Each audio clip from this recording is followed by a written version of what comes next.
Yang terhormat Ibu Kepala Sekolah SD 5 Tanjung Raja, yang terhormat Bapak Ibu Guru yang mengajar dan mendidik di SD 5 Tanjung Raja. Puji syukur, marilah kita panjatkan kehadiran Allah Subhanahu wa Ta'ala, karena atas berkat dan rahmat-Nya lah kita bisa diberi nikmat kesempatan, kesehatan, sehingga bisa berkumpul di ruangan kelas ini dalam rangka untuk pengimbasan pembelajaran mendalam. Bapak Ibu sekalian, kami akan memberitahukan atau pengimbasan pembelajaran mendalam ini, yaitu saya Lesi Agustina dan teman saya yaitu Ibu Sarinande. Nah, yang pertama kami akan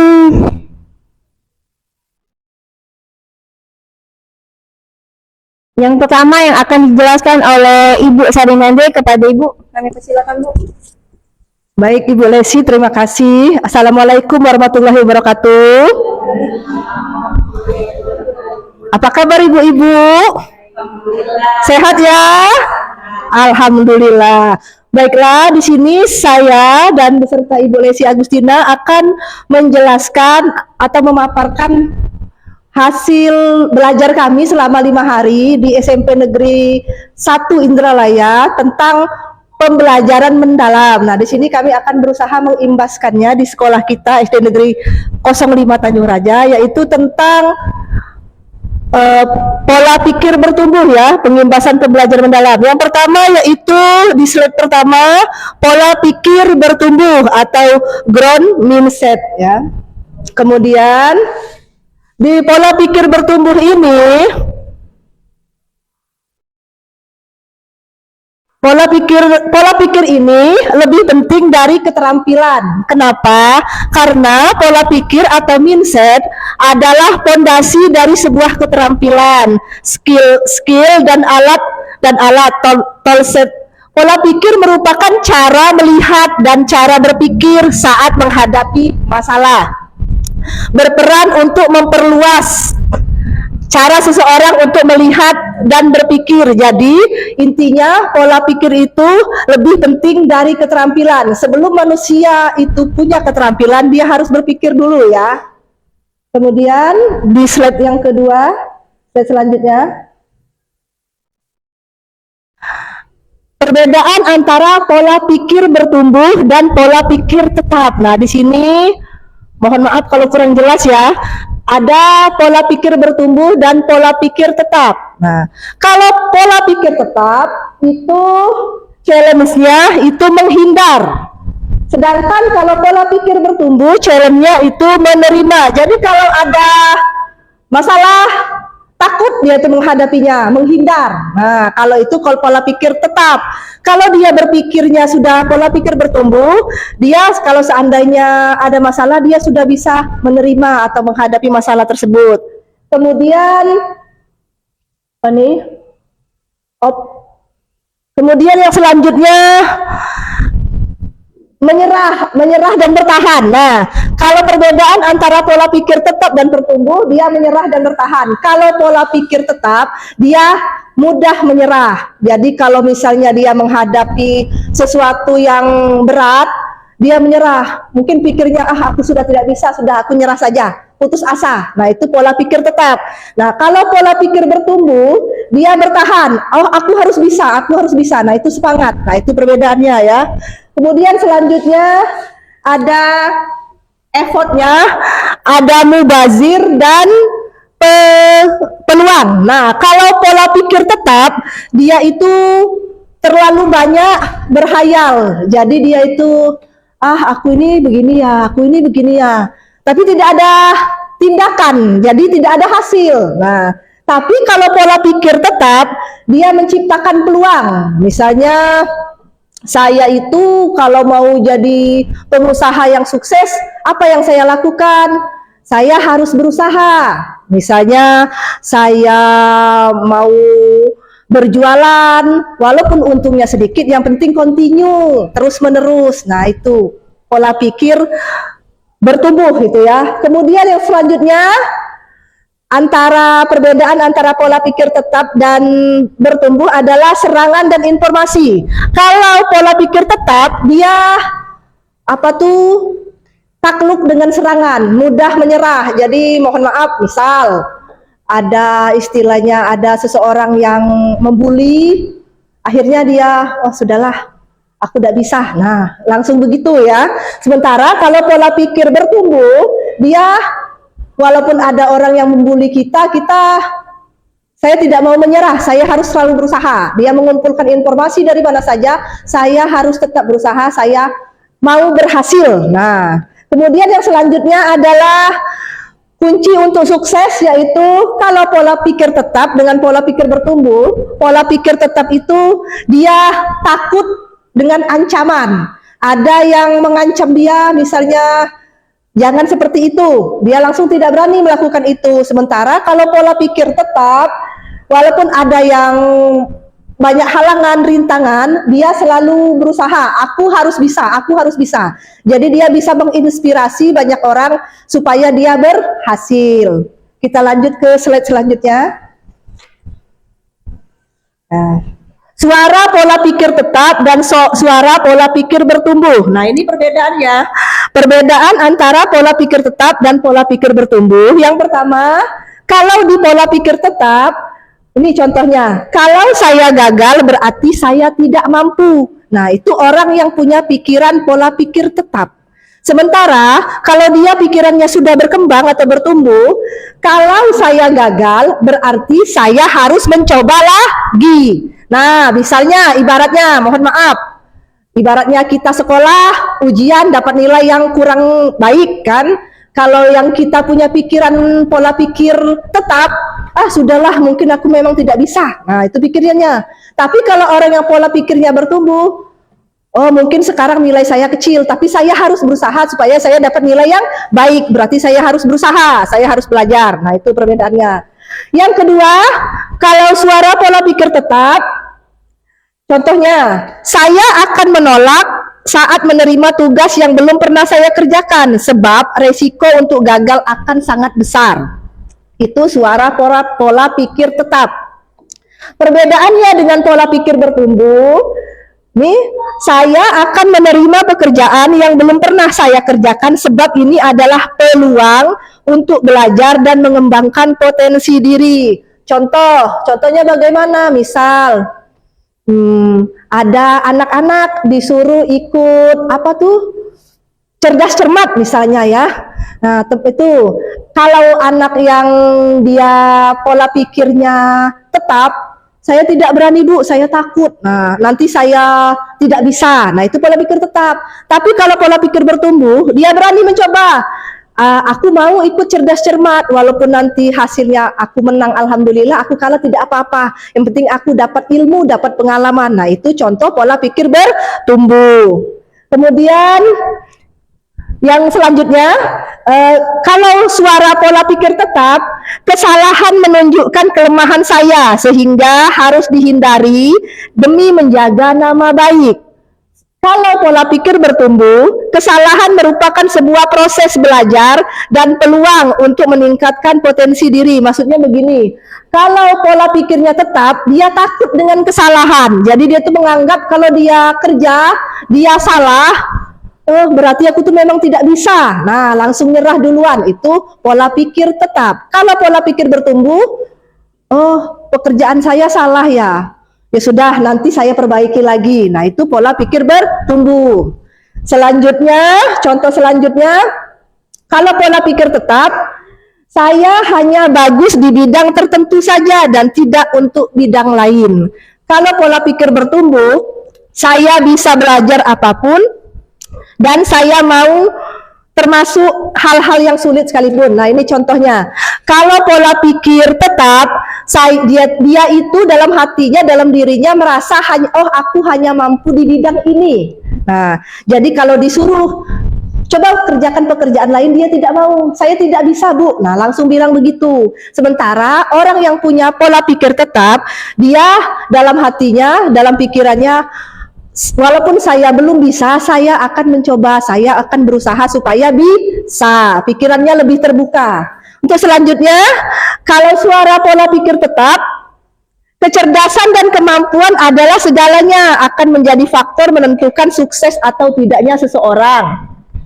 Sementara pola pikir bertumbuh, belajar dan berusaha adalah faktor kunci yang akan menentukan sukses atau tidaknya seseorang. Nah, begini maksudnya. Kalau orang yang pikirannya masih pola pikir tetap, dia itu berpikir seperti ini. Aku ini orangnya tidak pintar. Nah, jadi untuk apa aku belajar? Memang aku tidak pintar. Nah, itu. Sementara orang yang punya suara pola pikir bertumbuh, saya akan berusaha, mungkin, maaf, misalnya saya kemarin ranking 10, nanti saya mau belajar lagi, supaya semester depan jadi ranking 5, atau malah jadi ranking 3, ranking 1. Nah, itu karena orang yang punya pola pikir bertumbuh, dia itu berprinsip bahwa yang namanya kecerdasan itu dihasilkan dari berusaha. Jadi walaupun awalnya anak itu biasa-biasa saja, kalau diasah terus otaknya, rajin belajar, dia akan cerdas, seperti itu. Lanjut ke slide berikutnya. Nah, deep learning. Ini pengertian pembelajaran mendalam Bapak Ibu ya.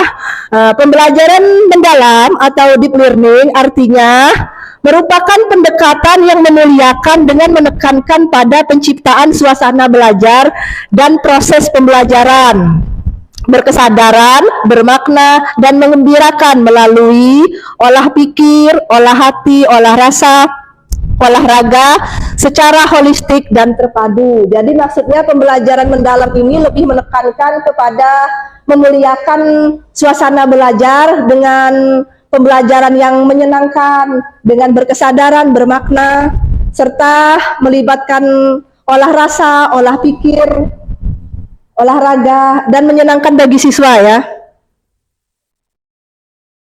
Kemudian, maaf, kemudian ini ada pembelajaran mendalam, yaitu ada dimensi profil lulusan.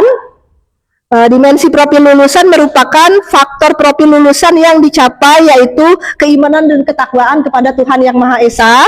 Kemudian prinsip pembelajaran yaitu karakteristik berkesadaran, bermakna, dan mengembirakan. Kemudian pengalaman belajar yaitu memahami, mengaplikasi, dan merefleksi. Kemudian kerangka pembelajaran yaitu praktek pedagogis, kemitraan pembelajar, lingkungan pembelajar, dan pemanfaatan digital.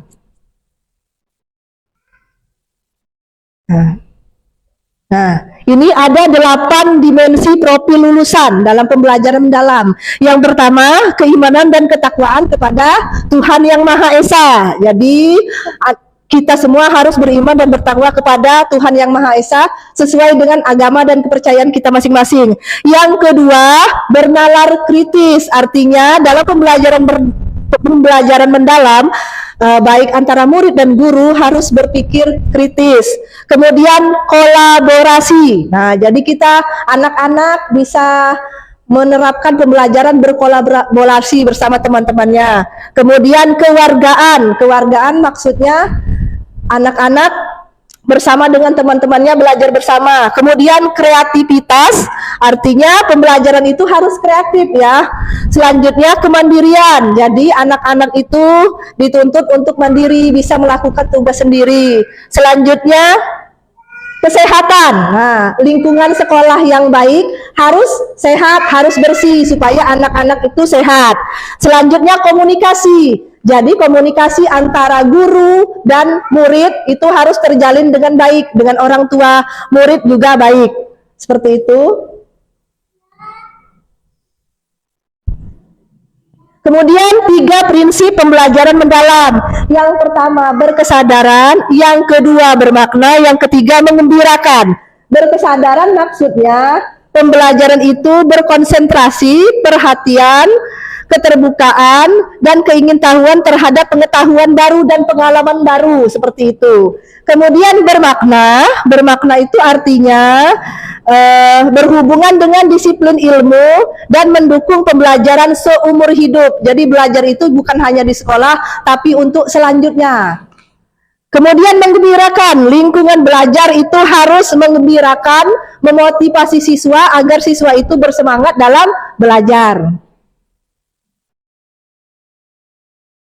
Kemudian 3 pengalaman belajar, yaitu memahami, mengaplikasi, dan merefleksi. Kalau memahami ini artinya melibatkan pengetahuan, mencakup pengetahuan esensial, pengetahuan aplikatif, serta nilai dan karakter siswa. Kemudian mengaplikasi itu artinya secara kontekstual diperoleh melalui pengetahuan setelah kita belajar ya, baru diaplikasikan ilmunya. Kemudian merefleksi itu tindakan nyata setelah atau evaluasi setelah dilakukan pembelajaran, seperti itu. Kemudian ini pengalaman belajar, pendekatan pembelajaran mendalam itu ada pengetahuan esensial, yaitu contohnya bahasa, kosakata, dan keterampilan berbahasa, itu pengetahuan esensial. Kemudian pengetahuan aplikatif, itu artinya menggunakan keterampilan untuk membuat laporan dan presentasi yang efektif. Selanjutnya pengetahuan nilai dan karakter, contohnya menjalin hubungan baik dengan siswa, dengan sesama guru, dengan kepala sekolah, menghindari konflik, dan lain-lain. Nah, ini memahami ini contohnya ya. Contoh memahami ini kalau di kelas yaitu guru mengeksplorasi pengalaman-pengalamannya pada anak tentang masalah-masalah yang di kelas seperti apa, seperti itu ya. Kemudian kalau tahap mengaplikasi, guru menjelaskan pengetahuan dan keterampilannya pada saat pembelajaran, seperti itu mengaplikasi. Dan kalau yang terakhir merefleksi itu contohnya setelah kita belajar, siswa itu diminta, apa nak, bagaimana perasaan kalian setelah belajar? Apakah pelajaran hari ini menyenangkan? Apa saja pembelajaran kita hari ini? Nah itu ya, apakah kalian sudah paham yang kita pelajarin hari ini? Nah itu tahap merefleksi. Demikian pemaparan dari saya. Untuk selanjutnya akan dipaparkan oleh Ibu Lesi Agustina. Padanya disilakan. Baiklah Bapak Ibu, saya akan melanjutkan pemaparan dari Ibu Senenande. Ini saya akan yaitu taksonomi Solo. Taksonomi Solo ini adalah struktur of output learning outcomes, yang artinya adalah struktur hasil pembelajaran yang diamati. Taksonomi Solo ini pengalaman belajar merupakan aktivitas yang diberikan guru dalam pembelajaran mendalam yang berkaitan dengan taksonomi Solo. Taksonomi Solo ini dikembangkan oleh para ahli Biggs dan Collins pada tahun 1982 dan taksonomi Bloom, Anderson, dan Caldwell pada tahun 2021. Taksonomi Solo ini menggunakan kerangka berpikir yang dirancang untuk mengevaluasi pemahaman tingkat kompleksitas dalam pembelajaran peserta didik. Jadi di taksonomi Solo ini adalah hasil belajar siswa mengenai hasil yang didapat pada siswa. Tingkatan pada taksonomi Solo ini ada 5 tingkatan. Yang pertama yaitu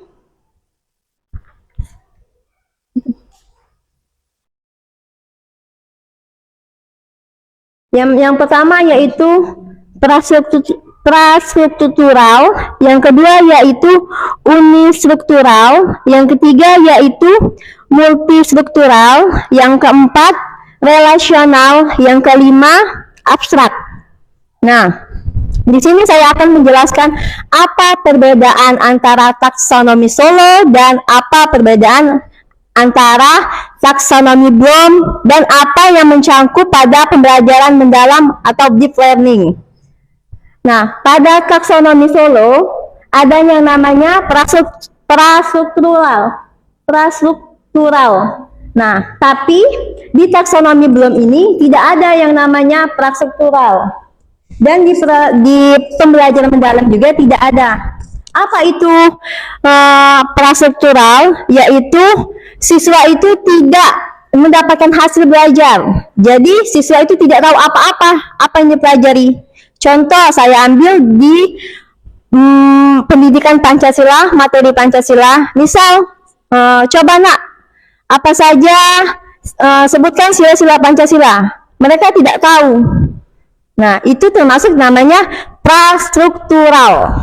Nah, jadi yang kedua yaitu unistruktural. Unistruktural yaitu siswa itu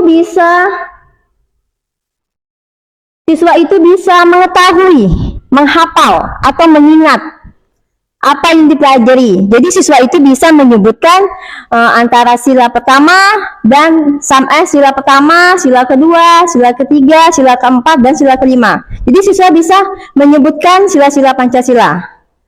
Yang ketiga yaitu multistruktural.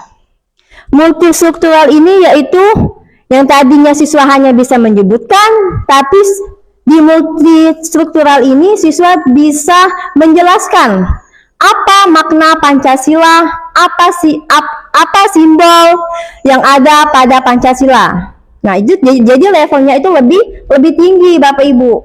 Nah, selanjutnya yaitu yang keempat, relasional. Di tingkat ini, siswa tidak hanya bisa menyebutkan, tapi bisa menerapkan dalam kehidupan sehari-hari. Misal, Pancasila pertama, ketuhanan yang Maha Esa, melambangkan bersimbol bintang, bermakna yaitu bahwasanya kita sebagai agama Islam harus menjalankan ibadah. Jadi siswa itu bisa menerapkannya dalam kehidupan sehari-hari. Yang paling tinggi levelnya yaitu abstrak meluas. Berteori, berhipotesis, menggerakkan, merefleksikan. Nah, setelah pembelajaran, jadi siswa itu bisa merefleksikan dirinya. Jadi kita bisa menanyai, apa yang kamu dapat pelajaran hari ini? Jadi dia tanpa melihat buku, tanpa melihat contekan, jadi siswa itu bisa sendiri menceritakan apa yang mereka dapat pelajaran hari ini. Seperti itu. Nah, apa perbedaannya?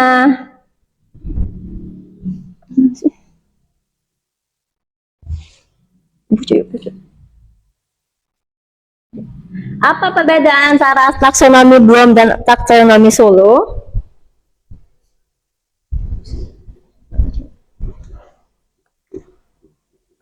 Nah, tingkat levelnya tadi sudah saya bilang di taksonomi Solo itu tidak ada yang namanya prastruktural.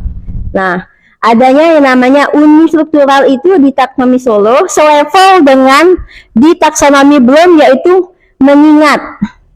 Dan sedangkan di pengalaman belajar yaitu memahami. Yang ketiga multistruktural, memahami di taksonomi Bloom. Sedangkan di pengalaman belajar deep learning ini adalah memahami juga. Relasional ini ada di selevel dengan taksonomi Bloom di menganalisis, menerapkan, dan di pengalaman belajar deep learning ini adalah mengaplikasikan. Di taksonomi Solo berpikir abstrak ini selevel dengan di taksonomi Bloom menciptakan, mengevaluasi, sedangkan di pembelajaran mendalam ini merefleksikan. Jadi ada perbedaannya. Selanjutnya Bapak Ibu, saya akan menjelaskan kerangka pembelajaran mendalam. Di sini ada 4 kerangka pembelajaran mendalam. Yang pertama yaitu praktik pedagogis. Yang kedua, kemitraan pembelajaran.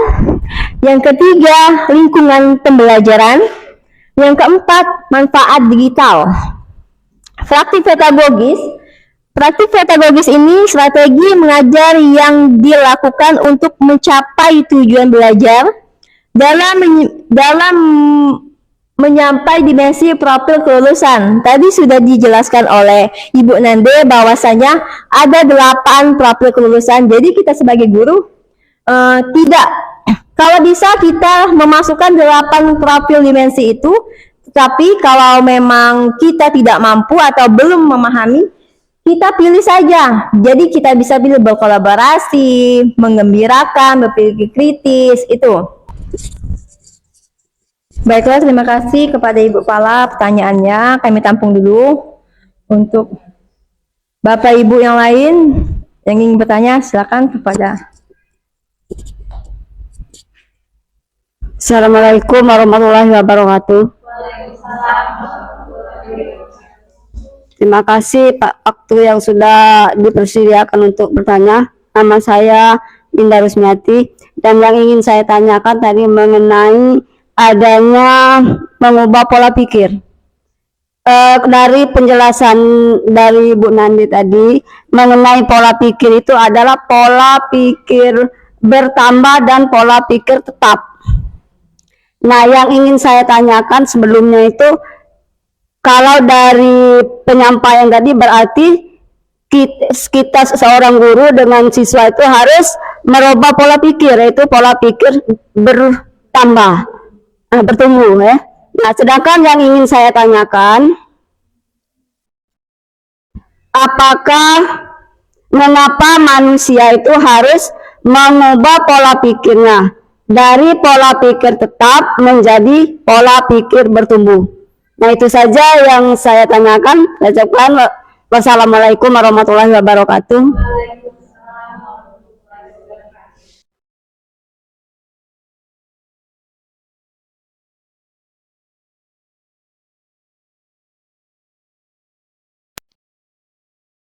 Baik Bapak Ibu, ada lagi yang ingin Bapak Ibu tanyakan?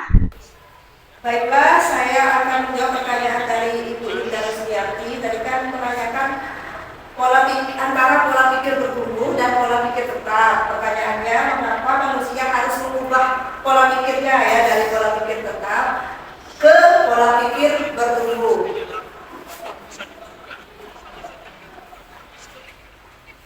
Karena yang namanya pola pikir atau mindset itu adalah sebuah pemikiran kita untuk pengembangan diri, mengelola stres dan mencapai tujuan serta mencapai cita-cita. Nah, mengapa kita harus mengubah pola pikir kita dari pola pikir tetap ke pola pikir bertumbuh? Itu untuk kemajuan kita sendiri. Kalau kita tidak mau mengubah pola pikir kita mandek di sana saja tidak berubah. Contoh ya, seperti ini. Misal, di sekolah ada yang, mohon maaf, kurang pintar. Nah, dia tuh misalnya latihan dapat nilai yang kecil terus. Kemudian dia ini dalam pikirannya nih, pola pikirnya tetap, sudahlah, untuk apa aku belajar? Aku nih bodoh, maaf ya katanya. Jadi untuk apa aku belajar? Aku walaupun belajar ya begini-begini aja, gitu. Tapi itu pola pikirnya tetap. Nah, kalau orang yang punya pola pikir itu, dia kalau misalnya dia ujian dapat nilai kecil misalnya, aku harus berusaha supaya saya nanti dapat nilai yang lebih baik. Mungkin mohon maaf, misalnya sekarang saya ujian dapat nilai 50. Nah, nanti semester berikutnya saya mau berusaha, mau belajar lagi supaya saya dapat nilai 80 atau 90 bahkan 100. Jadi kenapa kita harus mengubah pola pikir untuk kemajuan kita sendiri, supaya kita itu maju, kita bisa mengembangkan diri kita, menggapai cita-cita kita karena adanya pola pikir yang bertumbuh. Pola pikir kita terbuka untuk menerima kemajuan, menyaring, misalnya kita memanfaatkan budaya sekarang teknologi itu dari mana? Dari luar kan? Tidak semua hal yang dari luar itu buruk, tidak. Internet contoh, internet itu kalau kita manfaatkan dengan baik, dia bermanfaat. Tapi kalau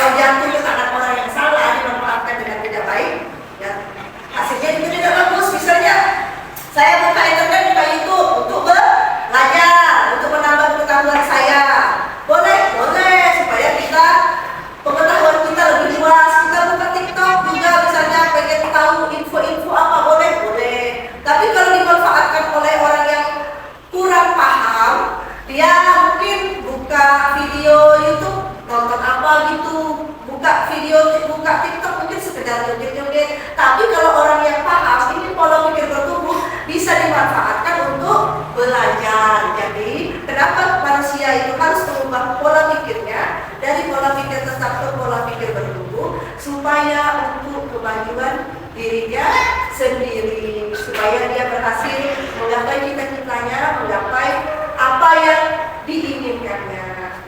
Saya kira itu jawaban saya dari Ibu Ida. Bagaimana? Ya. Oke, terima kasih Ibu Ida.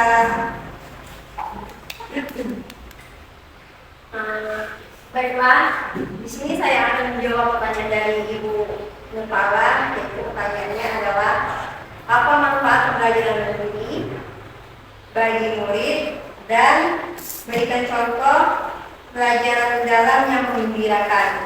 Jadi menurut saya banyak sekali manfaat pembelajaran mendalam bagi murid itu, yaitu supaya siswa lebih berpikir aktif. Aktif dalam dengan apa? Jadi dengan adanya deep learning ini, siswa bisa berpikir lebih aktif. Jadi siswa itu tidak hanya menonton atau bermalas-malasan. Jadi siswa bisa berpikir aktif. Yang kedua yaitu siswa lebih termotivasi untuk belajar. Karena apa? Karena misal kita melakukan pembelajaran berkolaborasi. Nah, jadi siswa itu termotivasi untuk mengikuti pembelajaran secara aktif dan termotivasi. Yang ketiga yaitu menanamkan pendidikan karakter. Dengan adanya deep learning ini, insya Allah siswa itu bisa memiliki karakter, bisa menentukan karakter dirinya sendiri. Nah, bagaimana pembelajaran deep learning dengan cara menggembirakan? Saya ambil contoh yaitu di kelas 3. Di kelas 3 materi pendidikan Pancasila. Jadi siswa itu tidak hanya menulis atau mendengarkan ceramah, tapi siswa berkolaborasi menyusun puzzle. Puzzle apa? Puzzle Garuda Pancasila. Nah, di situ siswa menjadi menggembirakan. Kenapa? Karena di situ di dalam pelajaran itu ada bahan ajar, ada menempel-nempel, ada gambar. Nah, jadi siswa itu lebih menggembirakan sehingga hasilnya tadi siswa lebih memahami materi apa yang diberikan. Mungkin itu saja yang dapat saya sampaikan. Saya kembalikan kepada Ibu Nurpala, apakah sudah bisa memahami? Terima kasih. Saya pasang sudah.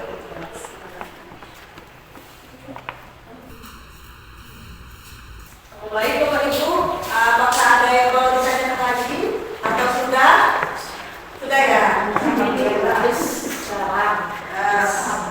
Baiklah Bapak Ibu, alhamdulillah sudah selesai tahun kedua. Saya Ibu Sari dan Ibu Desi Agustina melaksanakan pembahasan pembelajaran mendalam pada hari ini di SD Negeri 05 Tanjung Raja. Lebih dan kurangnya kami mohon maaf kepada Allah, kami mohon ampun. Kami akhiri dengan ucapan wabillahi taufiq wal hidayah. Wassalamualaikum warahmatullahi wabarakatuh. Waalaikumsalam.